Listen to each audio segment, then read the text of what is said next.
Amén. Bueno, pues yo creo que ya está más que claro, ¿verdad?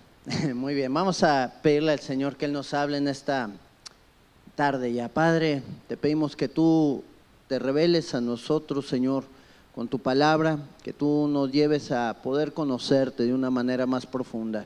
Sabemos que tú eres el Rey de Reyes y el Señor de Señores, Señor, y queremos amarte y conocerte cada día más. En el nombre de tu Hijo amado Jesucristo. Amén y amén. Muy bien, mis hermanos. Tengo para ti un mensaje que le he titulado La naturaleza humana de Cristo. ¿Ok?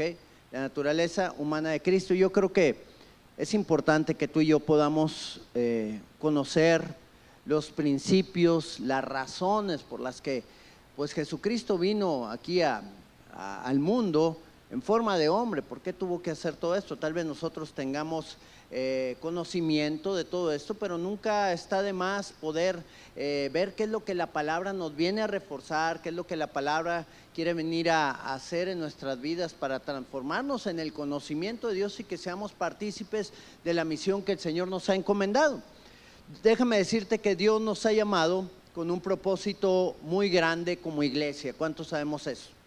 ¿Cuántos sabemos que el propósito de Dios para cada uno de nosotros no es venir a ocupar una silla o que vengan otros a ocupar otra silla? No, tenemos un propósito grande porque tenemos que ser luz. Dios nos ha llamado a ser luz en este tiempo donde hay tanta oscuridad y también el de establecer el reino de Dios. Cada uno de nosotros somos un instrumento clave en las manos de Dios para que su reino sea establecido aquí en la tierra. ¿Y cómo lo vamos a hacer? ¿Cómo se establece el reino de Dios? Pues se establece primeramente anunciando el evangelio del reino a toda criatura. ¿Y qué es el evangelio? Bueno, el evangelio es la proclamación de las buenas noticias de salvación. ¿En quién? Pues en Cristo Jesús, amén. Cuando tú y yo proclamamos que Cristo Jesús vino aquí a la tierra a morir por nosotros, a derramar su vida, su sangre preciosa por nuestros pecados, pues entonces estamos proclamando las buenas noticias a la gente de salvación. Pero para que haya buenas noticias, primero tenemos que dar también las malas noticias.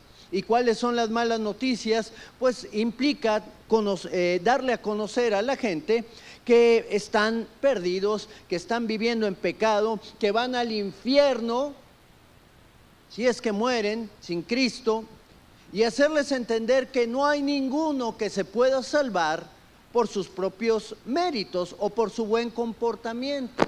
Cada uno de nosotros, estando sin Cristo, éramos reos de muerte y estábamos bajo el juicio divino por cuanto todos pecamos y estábamos destituidos de la gloria de Dios. Entonces, conociendo el fin al cual vamos, tenemos que saber que hay una buena noticia, que podemos tener salvación y vida eterna a través no de nuestros méritos, sino de los méritos de otro que era justo y que pagó el precio para que nosotros pudiéramos tener vida eterna en Él y formar parte de su familia.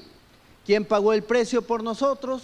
Pues el unigénito Hijo de Dios, Cristo Jesús. Y bueno, al hacer esto podemos proclamar que Él viene a salvar, que Él viene a restaurar, que Él viene a perdonar pecados, que Él viene a purificarnos como una iglesia pura, santa y sin mancha delante de Él para recibirle el día que el Señor nos llame a conocerle de una manera más profunda, para dar respuesta a esa fe que nosotros tuvimos aquí en la tierra y encontrarnos con Él por toda la eternidad allá en los cielos. Estaba viendo un video de la necesidad que hay en el mundo, mi hermano.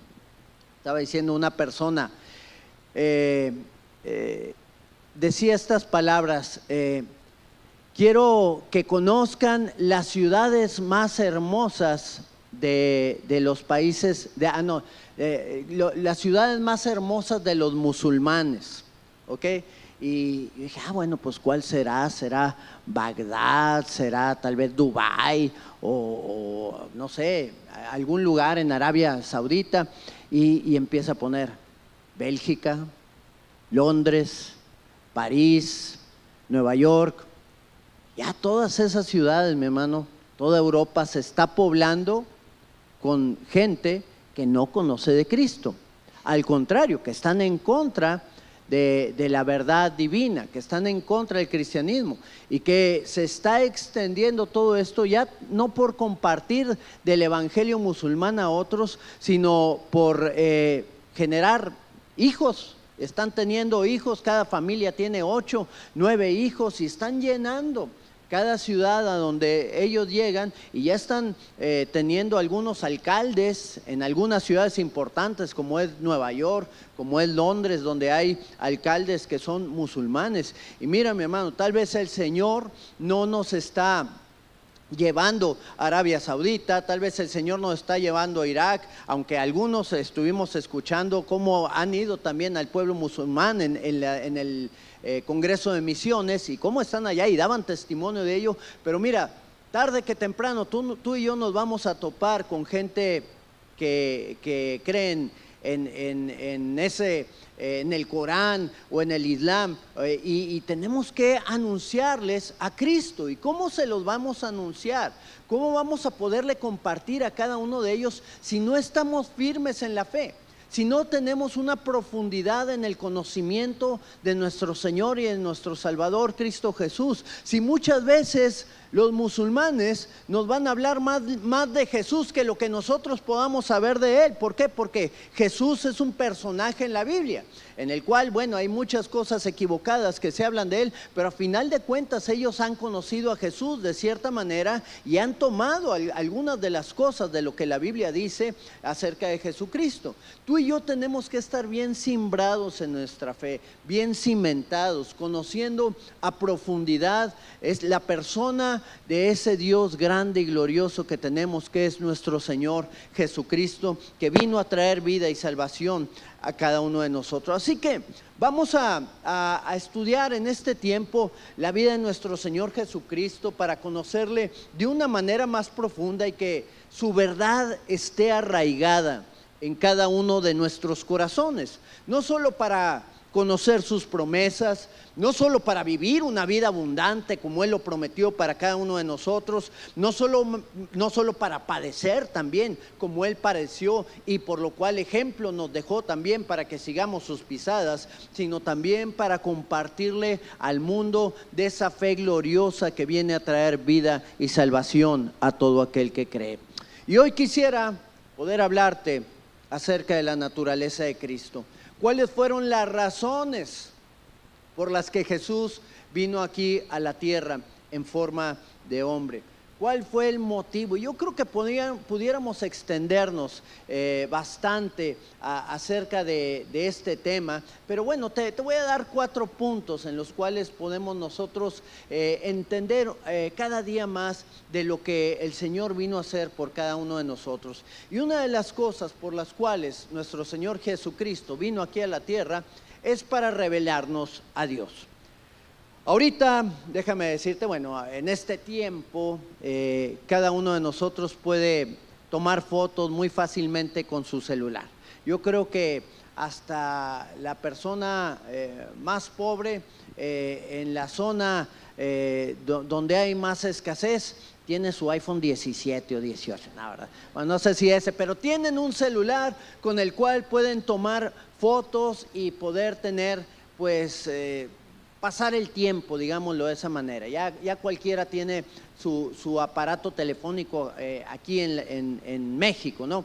Y bueno, ahorita podemos tomar demasiadas fotos, podemos tener cientos o aún miles de fotos guardadas, pero hace algunos pocos años, allá por el 1990, pues las cosas eran diferentes, ¿verdad? No sé si recuerdan que, bueno, en ese tiempo fue donde apareció la primer foto, bueno, la primer cámara digital, donde ya no se tenían que revelar los rollos, pero pues si se acuerdan de esas camaritas Kodak, ¿verdad? Esas que les abrías así que parecían como que una escuadra. Yo me acuerdo de esa porque una tía tenía y le gustaba tomar muchas fotos y tomaba fotos, y cuando acababa, bueno, había un rollo de película que llevabas a un laboratorio y luego dejabas en el laboratorio, y ahí en el laboratorio, a través de un proceso químico, revelaban las fotos y las imprimían, ¿ok?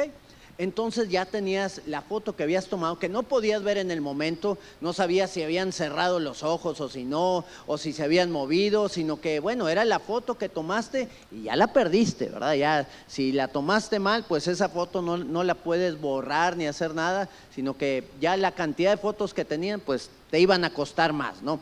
¿Qué vino a hacer Jesús? Vino a revelar a Dios. No lo podíamos ver, así como no se podían ver esas fotos en ese momento, tenía que pasar un proceso. Bueno, Jesucristo vino a hacer ese proceso para que tú y yo pudiéramos tener un encuentro con Dios y pudiéramos conocerle de una manera profunda. Lo primero que vino a hacer Jesús fue que pudiéramos ver a Dios. En el libro de Juan, capítulo número 1, en el verso 18, dice la palabra: a Dios nadie le vio jamás. Dice: el unigénito Hijo que está en el seno del Padre, Él le ha dado a conocer. ¿Cómo pudimos conocer la naturaleza de Dios? Pues a través de Jesucristo. Él la vino a revelar.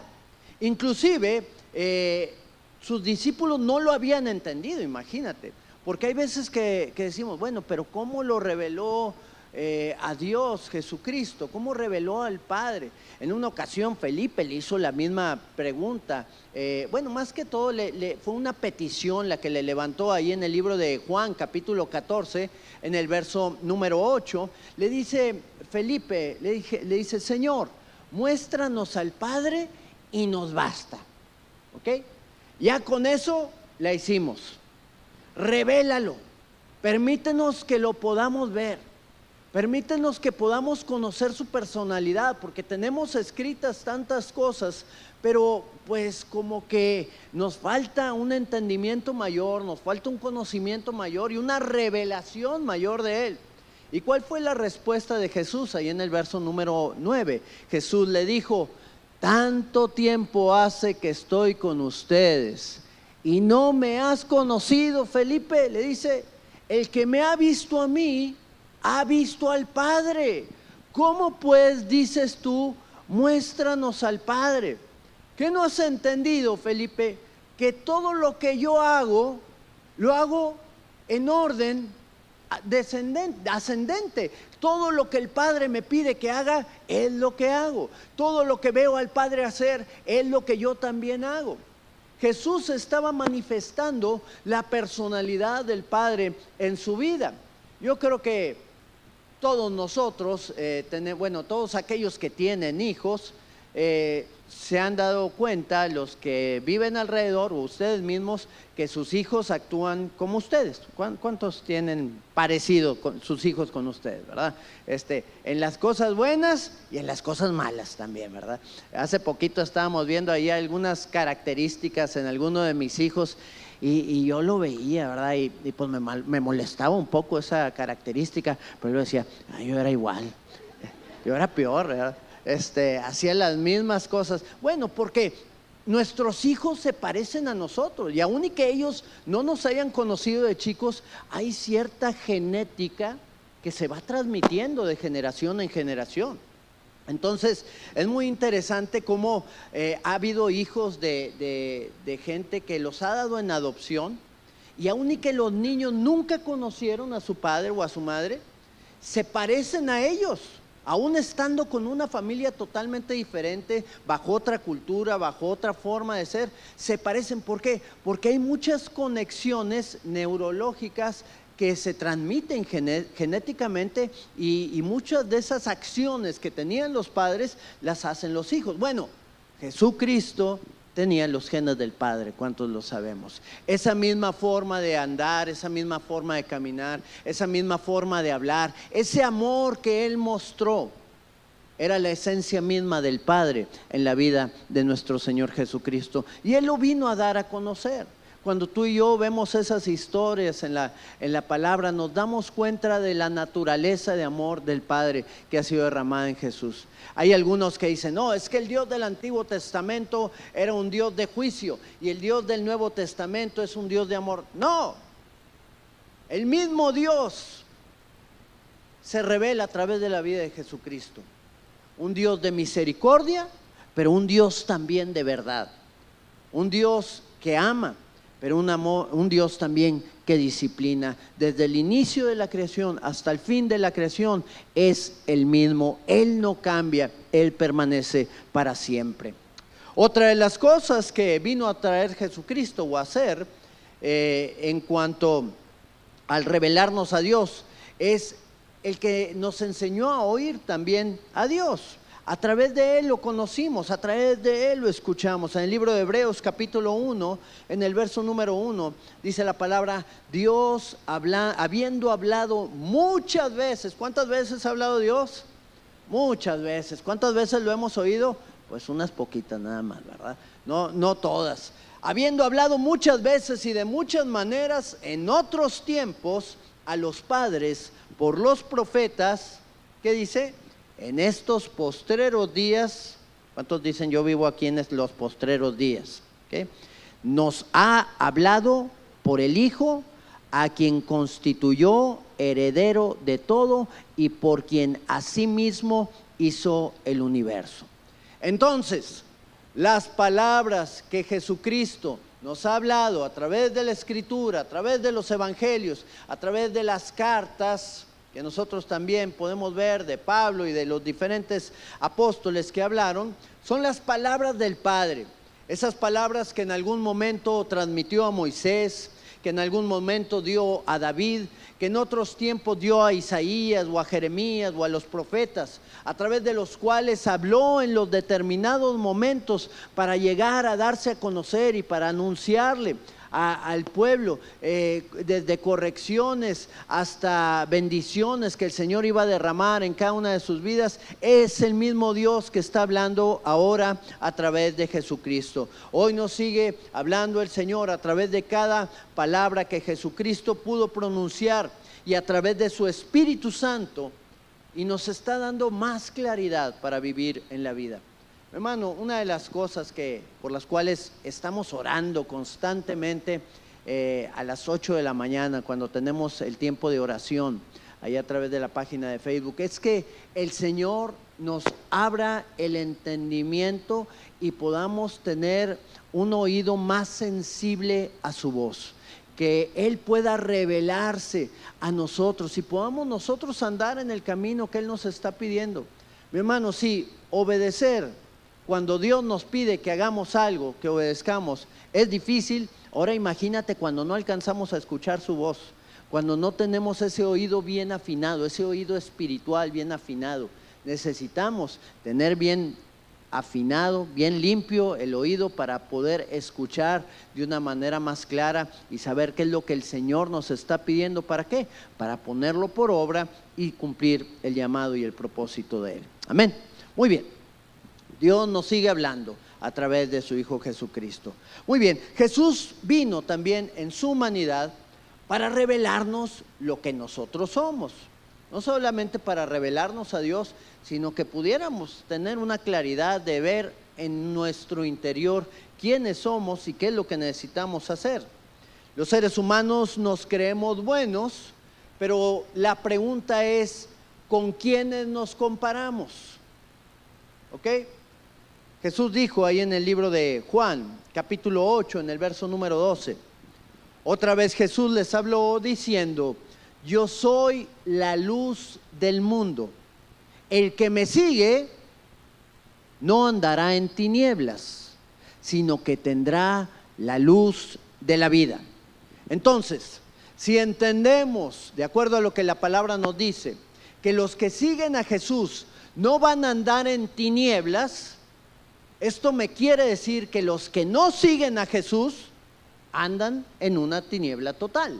No pueden ver, no pueden saber hacia qué rumbo van. Y la verdad de las cosas es que la gente no se da cuenta de las cosas que hay en su interior. La mayoría de la gente se cree buena, ¿ok? Son unos pocos que reconocen solamente su condición.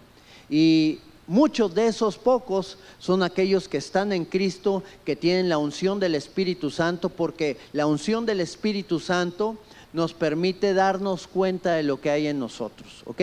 Porque Él es el que viene a convencernos de pecado, ¿ok? A convencernos de que tenemos que corregir nuestra vida, de que tenemos que hacer cambios, de que estamos mal en esto o en aquello. Y constantemente el Señor está trabajando en la vida de todos aquellos que han creído. Así que si te preguntan a ti, ¿eres una persona buena? ¿Qué le dijo Jesús al que le preguntó esto, al que le dijo, maestro bueno? ¿Y qué le dijo? ¿Por qué me llamas bueno? Solo Dios es bueno. Así le dijo, ¿verdad? ¿Habrá personas buenas? No hay un justo, ni aún uno, dice la palabra. No hay quien haga lo bueno. Todos se han desviado, a una se han apartado. Por más santos que nos creamos, déjame decirte que hay muchas cosas que Dios todavía tiene que arreglar en cada uno de nosotros. Así que vamos caminando hacia la santidad, vamos avanzando a parecernos cada día más a Cristo, pero nos falta también un camino que tenemos que recorrer. El humanismo, déjame decirte que está en contra de esta premisa. Si tú le preguntas a la mayoría de la gente, llegas con un micrófono y le dices, ¿es usted una persona buena? ¿Qué te va a decir? Pues sí, soy una persona buena. Engañé a mi esposa, pero fue por amor. Pues igual te vas a ir al infierno, ¿verdad? El infierno va a estar lleno de personas buenas, de hecho. El humanismo te dice que el humano está en el centro de su propia existencia. El humano es la razón que implica poner toda tu visión y esfuerzo para hacer todo lo que a ti te agrade o todo lo que a ti te vaya en bien, ¿ok? Tú eres lo primero, tú eres el centro. En el cristianismo, el humano se hace a un lado y entra el Señor a ser el centro de la vida del hombre. Entonces, el humano se acerca al centro que es Cristo y entonces caminamos todos en base a su voluntad, no buscando nuestros propios beneficios, porque tampoco el Señor Jesucristo es un genio para poder cumplir todos nuestros deseos. Hay muchos que se acercan con un evangelio diferente al evangelio de Jesucristo. El evangelio de Cristo es morir para vivir en Él, ¿ok? Es morir a tus deseos, es morir a tus anhelos, es morir a tus proyectos y es permitirle al Señor que Él cumpla su propósito en tu vida. Si alguno no muere, dice la palabra, no puede dar mucho fruto, no puede dar fruto. ¿Por qué? Porque es cuando nosotros morimos, cuando realmente se manifiesta el amor y la gloria de Dios. Entonces el humanismo dice, entonces es solamente a través de Dios. ¿Y de qué Dios? ¿De tu Dios? ¿Y por qué no a través del Dios de los musulmanes? ¿Y por qué no a través del Dios de los hindúes? ¿Y por qué no a través del Dios de los budistas? Entonces tú estás siendo realmente un fanático, porque crees que solamente a través de lo que tú crees es que puedes ser salvo. Mi hermano, no es a través de lo que nosotros creamos.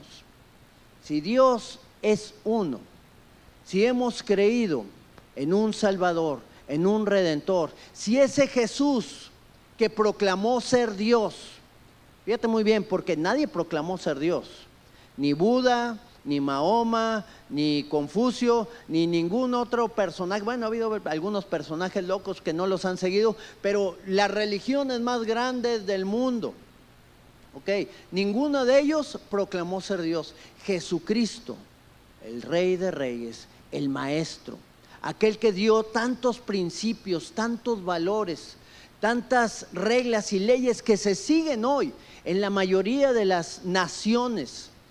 Ese Dios eterno que puso en nosotros una conciencia, es el único que se ha proclamado Dios sobre todas las cosas. Esa y un sinfín de otras verdades son las que nos llevan a nosotros a tener nuestra esperanza puesta en Él. Y no solamente como una fe ciega, sino como una ley veraz que se cumple en cada momento en que nosotros caminamos en esa verdad gloriosa, la cual nos ha dado vida y nos va a dar también una vida eterna.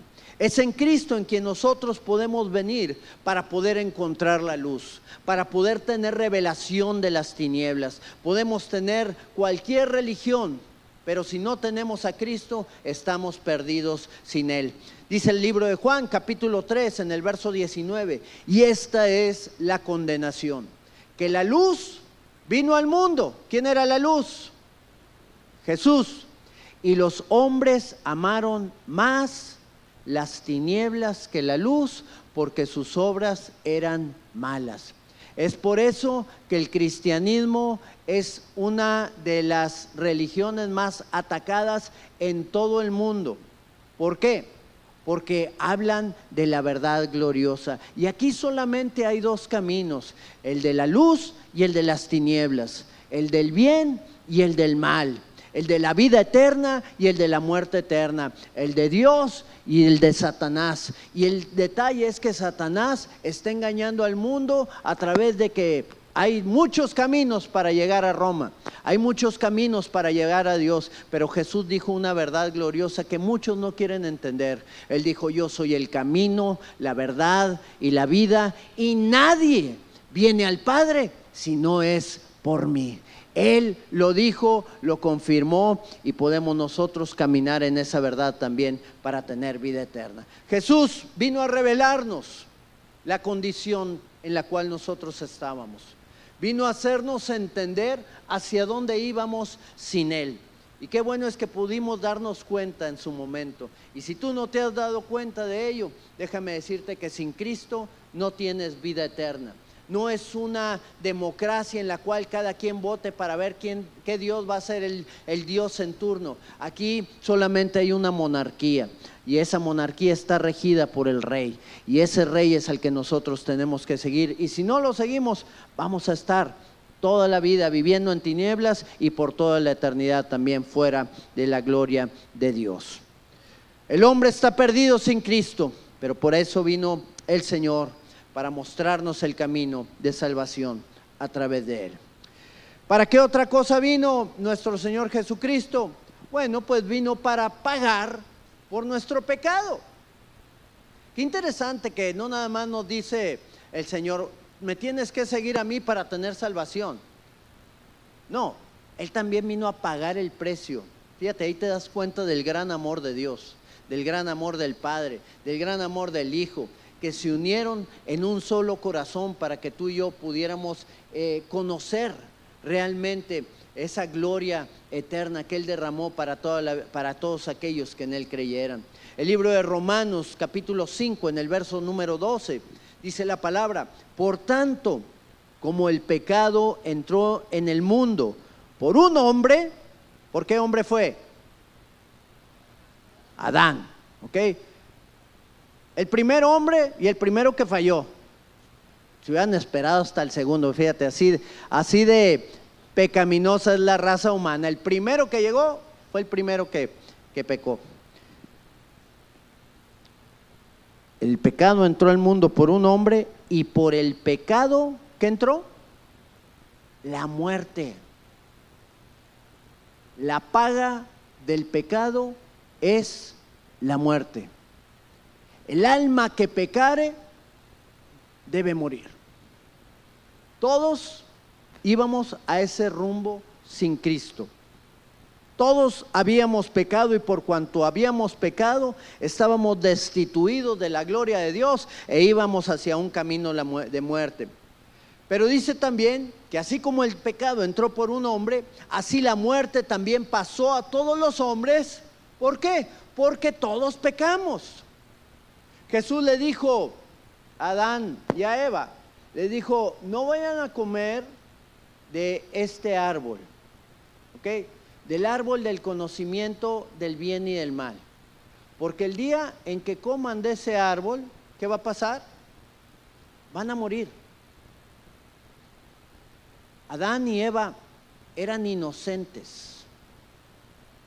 Adán y Eva estaban viviendo bajo la dirección de Dios, estaban sin pecado y fueron engañados. Fíjate la manera en la cual el enemigo viene a tratar de disuadirnos constantemente para tratar de engañarnos y hacernos caer y que perdamos la bendición de nuestra relación con Dios, porque la relación del hombre y de Dios y con Dios fue cortada bastante después de ese momento. ¿Por qué? Porque el pecado impide que nosotros podamos tener una relación constante con el Señor.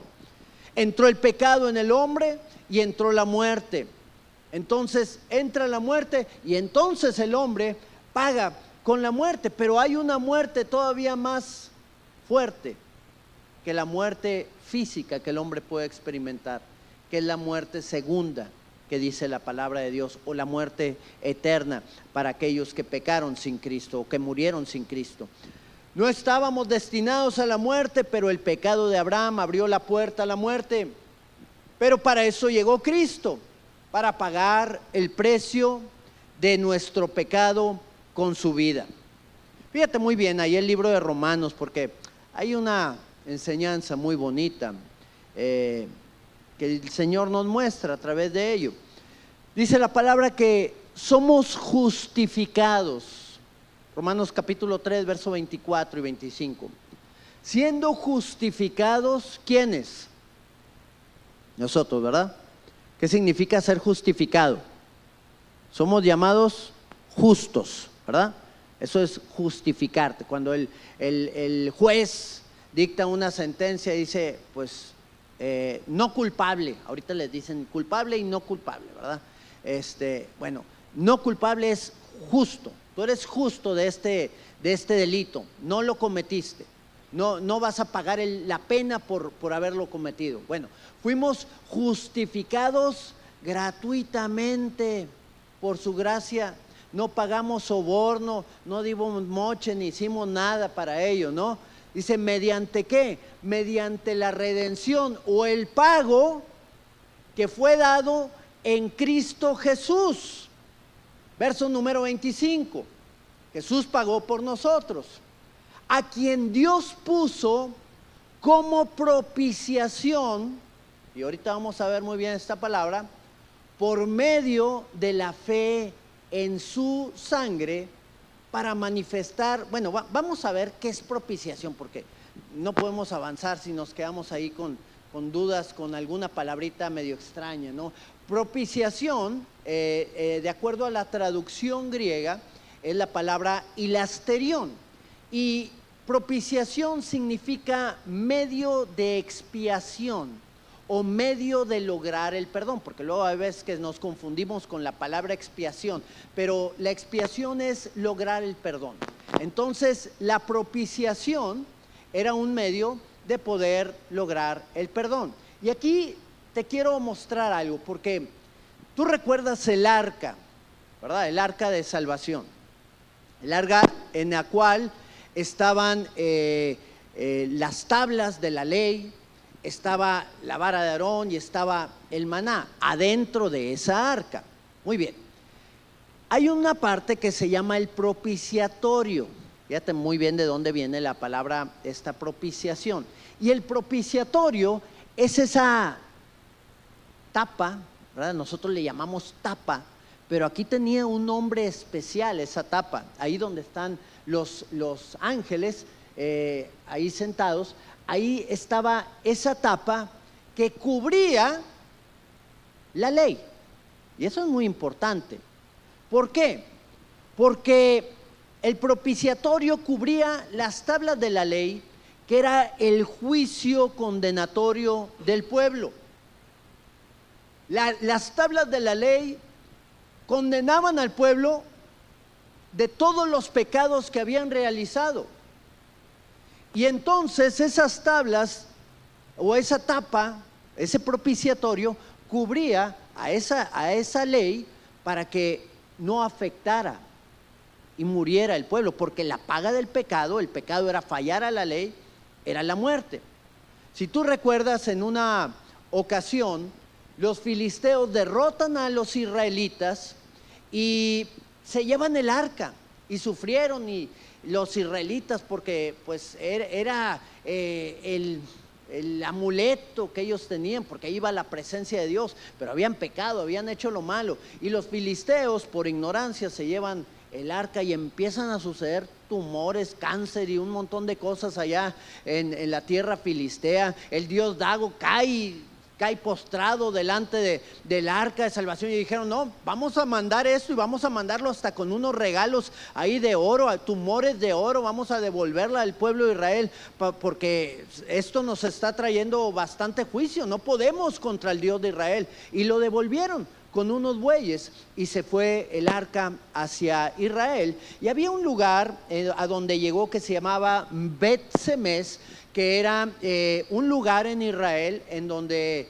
vieron el arca venir y se alegraron, pero hubo algunos curiosos que se asomaron a ver el arca y quitaron el propiciatorio para ver lo que había dentro. ¿Qué sucedió con ellos? Primera de Samuel 6:19. Entonces Dios hizo morir a los hombres de Bet-Semes porque habían mirado dentro del arca de Jehová. Hizo morir del pueblo a 50,070 hombres, y lloró el pueblo porque Jehová lo había herido con tan gran mortandad. Fíjate la importancia del propiciatorio para que la ley no condenara al juicio de muerte a todo aquel que la había visto. Qué interesante la manera en la cual ese propiciatorio estaba actuando. Una vez al año, el pueblo de Israel celebra el Yom Kippur. ¿Cuántos han oído del Yom Kippur?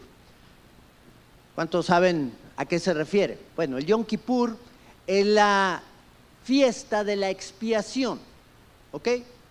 La expiación, la celebración de la expiación. Y esta celebración o esta fiesta que tienen los judíos del Yom Kippur, de la expiación, significa o trataba de cuando el sacerdote entraba una vez al año al lugar santísimo. ¿Cómo tenía que entrar el sacerdote? Tenía que entrar con unas campanitas, ¿verdad? Con unas cascabeles. ¿Para qué? Para que al entrar en ese lugar, si había pecado en él, o si no estaba limpio totalmente, viviendo en santidad, pues iba a caer muerto. ¿Por qué? Porque iba a entrar delante de la presencia gloriosa de Dios, y la santidad de Dios lo iba a matar, simple y sencillamente. Y entonces este hombre entraba con cascabeles por si acaso traía algún pecadillo escondido, y caía muerto, pues para que lo pudieran jalar si ya dejaban de sonar esos cascabeles con una cuerda que también tenía amarrada. Pero bueno, ¿de qué trataba la expiación? Trataba de que el sacerdote entraba al lugar santísimo y rociaba la tapa, el propiciatorio, con la sangre de animales que habían sido sacrificados en expiación por el pueblo de Dios. Tenía que derramar la sangre sobre ese propiciatorio para que Dios perdonara al pueblo. Y constantemente, una y otra vez, y al otro año y al otro año, tenía que ser rociada esa sangre gloriosa. Pero vamos otra vez ahí al pasaje, capítulo 3, verso número 25. Jesucristo fue puesto como propiciación por cada uno de nosotros. Ahora Él es el que cubre con su sangre nuestras vidas. No caemos muertos delante de la presencia de Dios, porque ahora la sangre de Cristo ha sido derramada en nosotros por medio de la fe. Cuando nosotros creímos en Él, cuando nosotros nos rendimos delante de su presencia, Él nos fue propicio. ¿Para qué? Para manifestar su justicia a causa de haber pasado por alto en su paciencia los pecados pasados que teníamos. Qué glorioso Dios tenemos, amén. No nos da gusto, nos da gozo poder saber que tenemos un Dios que no nos pagó conforme a lo que merecíamos, sino que al haber creído en Él, borró e hizo cuenta nueva en nuestra vida de todo pecado y de toda obra de maldad. Y ya no tenemos que venir a rociar nuevamente ese propiciatorio con sangre, porque la sangre del Cordero nos cubre desde ahora y para siempre. Él ha venido a traer perdón y Él ha venido a traer salvación. Él pagó por nuestro pecado, Él pagó nuestra vida con su sangre gloriosa y nos ha rescatado. Ahora somos guardados de la condena del pecado, del juicio eterno, por medio de su sangre. Esa misma sangre pues nos vino también a reconciliar con el Padre, y ahora podemos tener una relación cercana con Él. Ahora podemos volvernos en amistad con Dios, como dice su palabra. Ahora podemos ir delante de su presencia con gozo, con regocijo. ¿Por qué? Porque Jesús, a través de su sangre bendita, pagó el precio que teníamos que pagar, nos cubrió, nos fue propicio y nos dio vida eterna juntamente con Él. Nos gozamos con ello. Y vemos el último punto también. El Señor Jesucristo vino también para romper la esclavitud del pecado. Qué glorioso Dios en el cual nosotros hemos creído. Qué bueno ha sido Él, y gracias a Él ahora somos libres y podemos vivir en esa libertad gloriosa. Jesús pagó el castigo que nosotros merecíamos pagar. Su muerte también fue para romper el poder del pecado sobre nuestras vidas. ¿Cuántos saben que el pecado también tiene poder? Satanás tiene poder. Y hay veces que subestimamos el poder de Satanás y nos confiamos y dejamos de orar, que al cabo Dios está con nosotros, y empezamos a relajarnos en nuestra vida espiritual. Y no nos damos cuenta que tenemos que vivir una vida de oración, una vida de clamor delante de Dios, una vida de ayuno también. El apóstol Pablo le llamaba esclavitud a la tendencia en el hombre de pecar continuamente. Cuando una persona está arraigada a un mal hábito, a un tipo de pecado, entonces eso se le llama esclavitud. Tal vez no sea una persona adúltera, tal vez no sea una persona fornicaria, pero es una persona adicta a las redes sociales. Es una persona que pasa horas detrás de una pantalla telefónica, ¿verdad? Como muchos niños están ahorita actualmente, ¿verdad? En las cuales los padres tienen que tomar control de ellos, ¿verdad? Ahí de repente me llegan la patrulla espiritual, ¿verdad? Que le dicen. Y esta patrulla espiritual llega por la gente y así se la lleva, ¿verdad? Los levantan de la calle a los indigentes y a estas personas que pues están realmente perdidas, viciados, drogadictos, que ya no tienen esperanza en su vida, y se lo llevan y no les piden permiso. ¿Por qué? Porque si les piden permiso, pues nunca van a querer. ¿Por qué? Porque son esclavos. Tienes que sacar a esa gente de la esclavitud en la cual están viviendo, apartándolos de todas esas cosas que les destruyen. El libro de Romanos, en el capítulo 6, en el verso 17, dice la palabra: pero gracias a Dios que aunque eras esclavo del pecado, has obedecido de corazón a aquella forma de doctrina a la cual fuiste entregado. Mi hermano, dejamos de ser esclavos del diablo para ahora ser siervos de Dios. Servimos a Él en base a lo que Él ha establecido en su palabra, que es la forma de doctrina a la cual Dios nos entregó. Ahora podemos caminar en libertad. No estamos sometidos en esclavitud a Dios, porque el Señor nos da el derecho de poder caminar con Él o de irnos si queremos hacerlo. Él no nos está sometiendo para que no nos movamos o para que hagamos solamente lo que Él quiere. No, el Señor nos da la oportunidad de caminar en su voluntad. Una voluntad que es buena, que es agradable y que es perfecta. Y cuando nosotros caminamos en la voluntad de Dios, entonces rompemos la esclavitud que el pecado vino a traer sobre nosotros. Hay personas que no pueden romper la esclavitud del pecado. Hay personas que están arraigadas a tantos tipos de pecados diferentes, al dolor. Hay gente que le gusta estar siempre viviendo en tristeza, viviendo en depresión.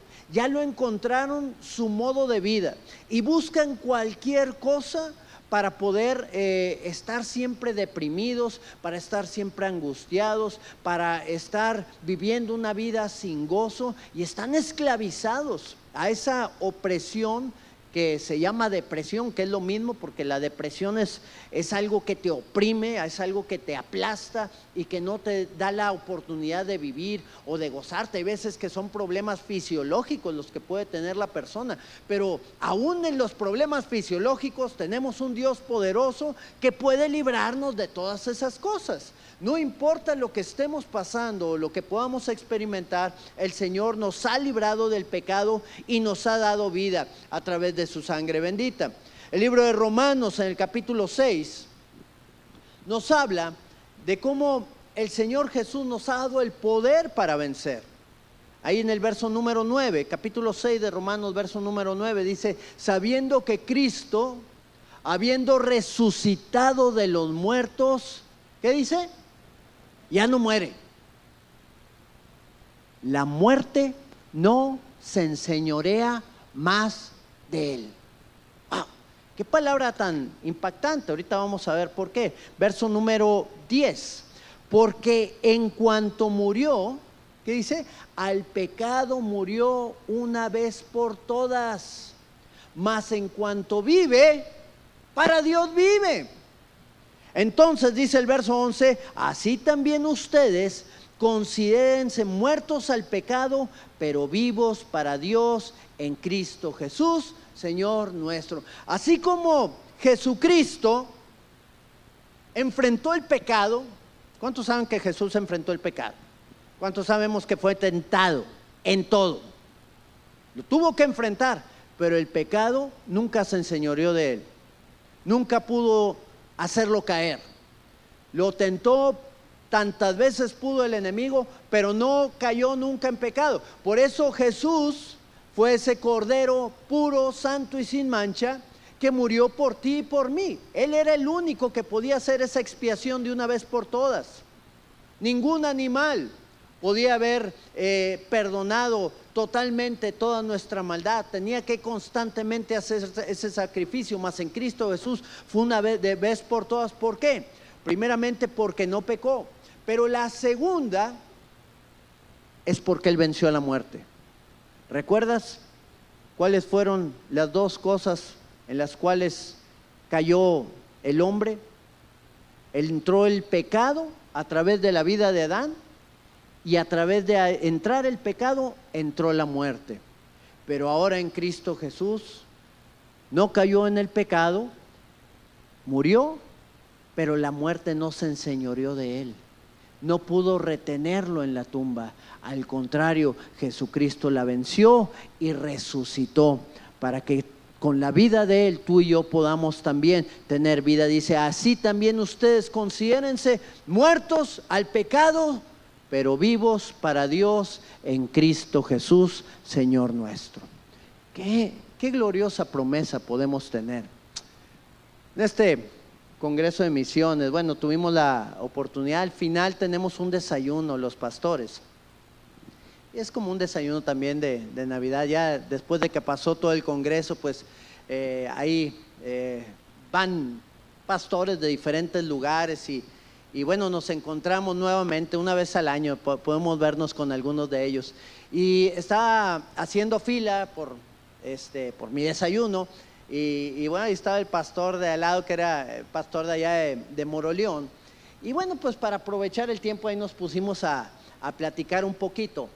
Y me recordaba al apóstol Alfredo, a mi padre, y decía: oye, no, es que no, con tu papá, no, cuando iba para allá, siempre nos daba muy buenas instrucciones, me corregía en otras, pero yo siempre le preguntaba cosas, siempre le preguntaba, a ver, pastor, ¿por qué esto y por qué el otro? Y ahí él me contestaba y tenía su modo muy interesante de comentarme. Un día le dije, a ver, apóstol, a ver, dígame, ¿cómo está eso de que somos más que vencedores?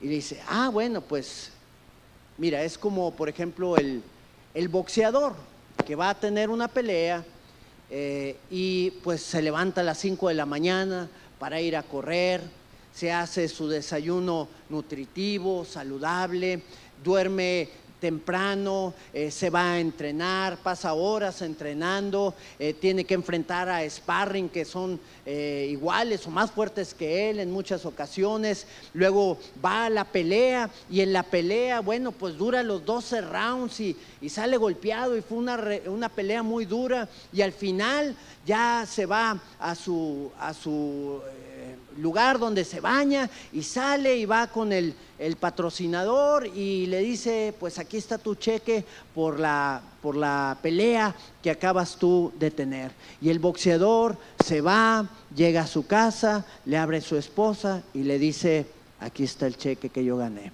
Entonces él es el vencedor, pero ella es más que vencedora, ¿verdad? Entonces dice, no hombre, así era la manera que me lo explicaba, me estaba platicando este hermano, pero a la vez luego me hacía entender y me decía, es que eso es lo que hizo Cristo por cada uno de nosotros. Él recibió los golpes, Él tuvo la disciplina para hacer todas las cosas bien, Él se enfrentó a las batallas más grandes y más fuertes que podíamos nosotros haber enfrentado, pero Él nos dio la victoria que Él había ganado sobre el pecado y sobre la muerte, y ya no se puede enseñorear ni de Él ni de aquellos que han sido llamados más que vencedores por medio de Cristo Jesús. El libro de Romanos nos lo dice de esta manera: en ninguna manera, capítulo 6, verso número 2, porque dice el verso 1, ¿perseveraremos en el pecado para que la gracia abunde? En ninguna manera, no perseveraremos en el pecado. ¿Por qué? Porque los que hemos muerto al pecado, ¿cómo viviremos aún en él? Capítulo 6, verso 6, sabiendo esto, que nuestro viejo hombre fue crucificado juntamente con él. ¿Para qué? Para que el cuerpo del pecado sea destruido, a fin de que no sirvamos más al pecado. Ya el pecado no se puede enseñorear de nosotros. ¿Por qué? Porque estamos crucificados juntamente con Cristo. El libro de Segunda de Pedro, capítulo 1, verso 3 y verso 4 dice: como todas las cosas que pertenecen a la vida y a la piedad nos han sido dadas, ¿por qué? Por su divino poder. A través del poder de Dios nos ha llevado a que podamos vencer al poder del pecado. ¿Cuántos han vencido el pecado por medio del poder de Dios? Ya no se puede enseñorear el pecado de tu vida, mi hermano. Podemos llegar a caer en alguna ocasión, en alguna situación en particular, resultamos engañados, tuvimos algún error en la vida. Ok, levántate. 7 veces cae el justo, dice la palabra, y 7 veces le levantará el Señor.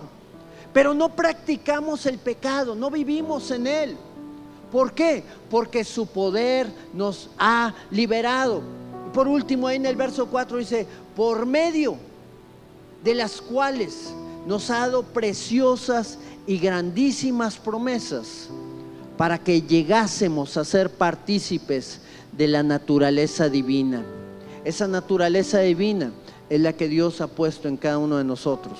La misma naturaleza divina, que es el Espíritu Santo morando en la vida de Jesús, que le llevó a vencer ante todas las adversidades que tuvo y ante todo el pecado que vino a enfrentar, es el mismo poder que ahora está en nosotros, habiendo huido de la corrupción que hay en el mundo a causa de la concupiscencia. Entonces recibimos la unción de Dios, recibimos el poder de Dios y nos alejamos del pecado. Huimos de la corrupción, de la maldad, de todo aquello que nos tenía cautivos en algún momento de nuestra vida.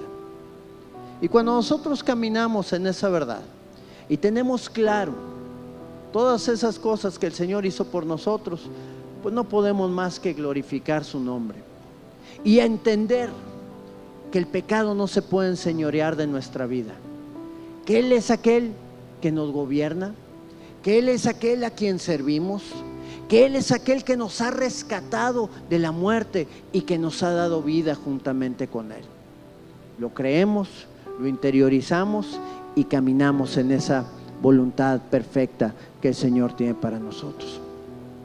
Hermano, Dios quiere hacer cosas grandes en la vida nuestra, pero quiere que podamos entender y conocer cada día más todas esas promesas gloriosas que Él nos entregó a cada uno de nosotros.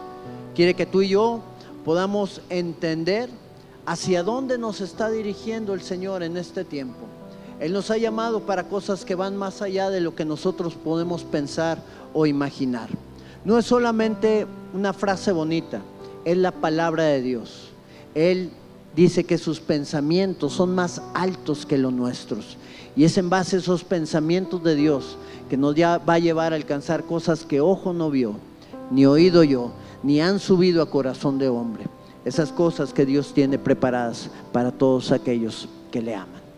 Cierra tus ojos conmigo y dile al Señor: Padre, te damos gracias, Señor, por esa obra gloriosa que tú hiciste por cada uno de nosotros. Te damos gracias, Señor, porque tú no nos dejaste, Señor, en donde estábamos, Señor, derribados, caídos, sino al contrario nos levantaste para la gloria y para la honra de tu nombre. Oh Señor, tú nos has dado una misión importante en este tiempo, y para cumplir esa misión, Señor, tú te quieres revelar a cada uno de nosotros, hacernos entender y conocer, Señor, tu perfecta voluntad, hacernos entender y conocer que tenemos libertad en ti, Señor, que no podemos estar arraigados más a la vida pecaminosa que podíamos haber llevado, o a la muerte que de alguna manera estaba tratando de guiar nuestra vida a un precipicio, Señor, a un pozo sin fondo. Hoy nos levantamos en tu nombre, Señor, confiamos en ti, reconocemos esa salvación tan grande que tú nos has entregado para vivir tomados de tu mano día tras día hasta que estemos delante de tu presencia. Hoy te queremos exaltar y glorificar, Señor, y queremos también reconocerte como el Señor y Salvador de nuestras vidas. Mi hermano, si tú no has invitado al Señor Jesucristo a entrar en tu vida y a tomar el control total de tu ser, hoy es un buen momento para que puedas rendirte delante de Él. Él viene a cortar toda cadena de esclavitud. Él viene a quitar todo estilo de vida destructivo que nos lleva a caer en situaciones totalmente lejos de su perfecta voluntad. Y si tú tienes el deseo en esta hora de venir delante de la presencia del Señor, ¿qué te parece si cierras tus ojos y repites conmigo esta oración y lees al Señor: Señor Jesucristo, abro mi corazón a ti, entra en mí y toca mi vida. Quiero ser salvo, quiero ser un instrumento en tus manos. Perdona mi pecado y guíame por el camino eterno. Pon de tu Espíritu Santo en mí para caminar contigo desde ahora y para siempre. Gracias, Señor. Permíteme hacer una oración por ti, mi hermano. Padre, en el nombre de Cristo Jesús, hoy oramos por la vida de aquellas personas que están rindiendo su vida a ti, Señor, a través de esta oración. Han confesado con su boca que tú eres el Señor, que tú eres el Señor de sus vidas. Han creído en ti, que tú moriste y que tú resucitaste. Y hoy, Señor, yo te pido que tú puedas llenar esas vidas y esos corazones de tu presencia, para que puedan acercarse delante de ti, Señor, y conocerte cada día más, Señor, de una manera profunda, y les uses para la gloria y honra de tu nombre. Que tu palabra, tu evangelio sea proclamado donde quiera que ellos vayan, Señor, y que tú les uses poderosamente, Señor, como en tu gracia y misericordia, Señor, has querido hacer con la vida de todos aquellos que ya hemos creído en ti. Bendecimos esas vidas en el nombre de Jesús. Amén, Señor. Amén. Voy a invitarte que nos pongamos de pie, mi hermano, en esta hora. El Señor quiere romper ataduras en este día. Él quiere levantarse en nuestras vidas para que podamos vivir esa vida gloriosa que Él tiene preparada para nosotros. Y si tú quieres venir hoy delante del Señor y romper con situaciones o con cosas que estén estorbando en tu vida, qué bueno es poder venir delante de su presencia. Qué bueno es poder reconocer y decirle: Señor, yo necesito que tú hagas tu obra en mí. Yo necesito que tú cambies situaciones, áreas que necesitan ser perfeccionadas o transformadas. Yo creo que cada uno de nosotros tenemos áreas que tienen que ser rendidas delante del Señor. Pero si tú dices: yo quiero dar un paso más allá y quiero traerlas delante del Señor, hoy abrimos este altar y vamos a permitirle al Señor que Él pueda ministrarnos y pueda hablarnos y revelarse en nosotros para ser transformados por medio de su poder y su grandeza. Amén. Vamos a alabar al Señor, y mientras le adoramos vamos a pasar este tiempo delante del Señor. Si hay algo que tú tengas que depositar en las manos del Señor también, pues vamos a hacerlo y vamos a permitirle a Él que Él pueda obrar en cada uno de nosotros. Levántate, Señor, en esta hora.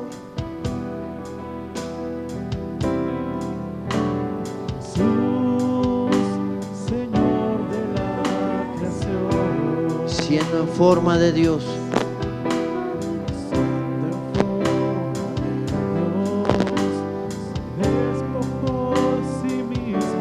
tomó la semejanza de hombre y siendo puro y sin mancha, entre nosotros vivió, y asimismo se humilló, tomando forma de siervo, hasta su vida entregar, y en una cruz terminar. Mas Dios a lo sumo lo exaltó,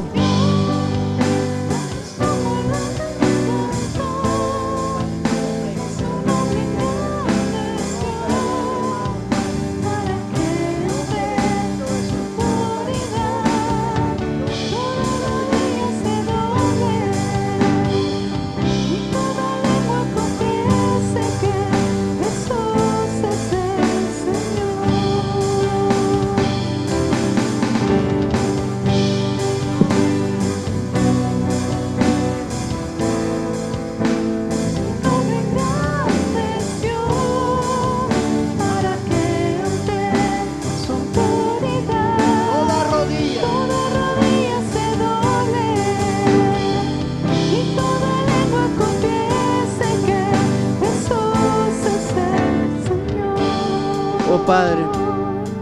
Hoy oramos, Señor, delante de ti y te pedimos que tú puedas manifestar de tu gloria y de tu poder, Señor, en la vida de cada uno de mis hermanos en este lugar, Señor. Que tu gracia bendita se pueda levantar, Señor, en este tiempo en el cual sabemos que enfrentamos tantas luchas, tantas batallas para poder permanecer en ti. Oh Dios, pero cada día tú manifiestas de tu amor, Señor, y de tu gloria. Cada día, Señor, tú haces maravillas en cada uno de nosotros, oh Dios eterno. Hoy te pedimos, Señor, que tú puedas trabajar en cada uno de nosotros. Hoy te pedimos que tú puedas obrar en cada una de las dificultades y en cada una de las adversidades que nosotros podemos enfrentar. Levántate con poder, Señor, en el nombre de tu Hijo amado Jesucristo en cada uno de nosotros. Llévanos a caminar en victoria, que el mismo poder que levantó a Jesús de los muertos pueda levantarnos también, Señor, para poder vencer ante toda adversidad que el enemigo quiera traer en contra nuestra. Y por medio de tu poder también, Señor, levantarnos en victoria en todo lo que nosotros estamos enfrentando. Gracias porque tú no nos has dejado, sino porque tu gracia y tu amor, Señor, día tras día se siguen manifestando en nuestras vidas. Gracias, Señor, porque en ti, Señor, somos más que vencedores y podemos caminar en esa certeza, experimentando de tu poder, de tu gracia y de tu amor. Mas Dios a lo sumo lo exaltó y su nombre engrandeció. ¿Para qué? Ante su autoridad toda rodilla se doble y toda lengua confiese que Jesús. Dilo una vez más. Mas Dios a lo sumo lo exaltó.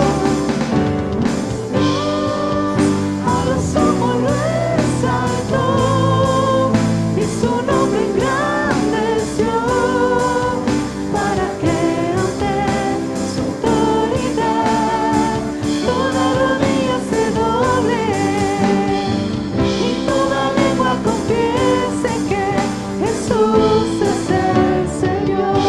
Señor, Señor, Señor, Señor. Tú eres el Señor sobre todas las cosas, oh Dios. Grande es tu nombre, Señor, desde ahora y para siempre. Amén, Padre. Y amén.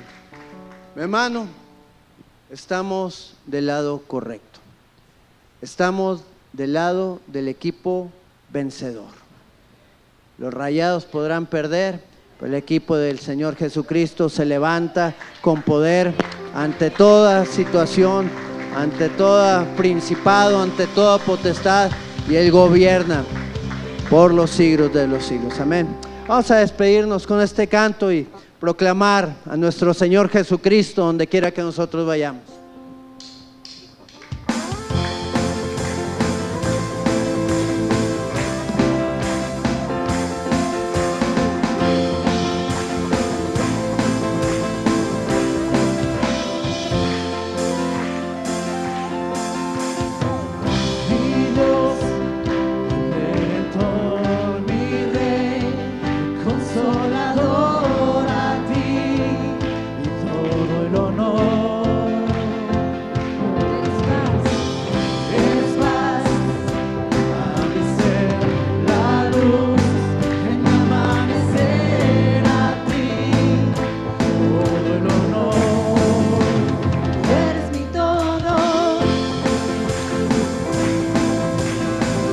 Aleluya, Señor, tú eres nuestro todo.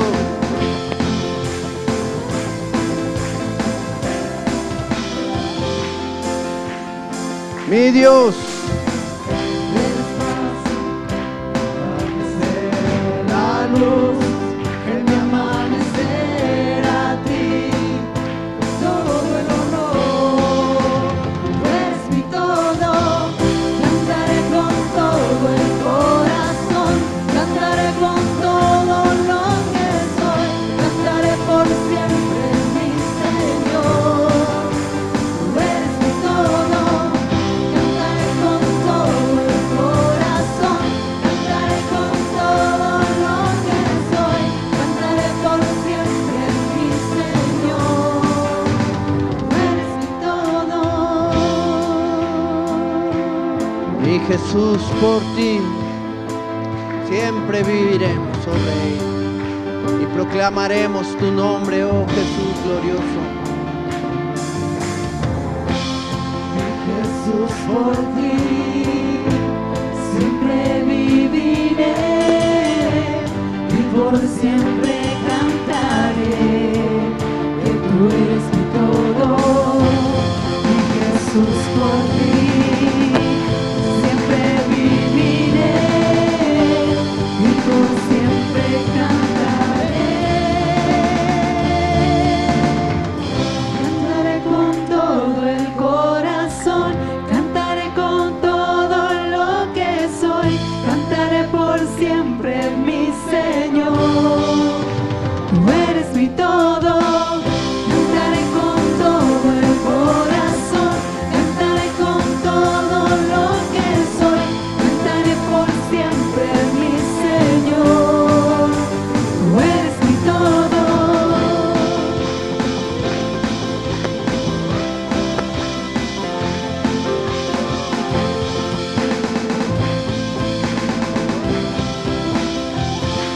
Aleluya. Gracias, Señor Jesús. Te exaltamos, oh Dios.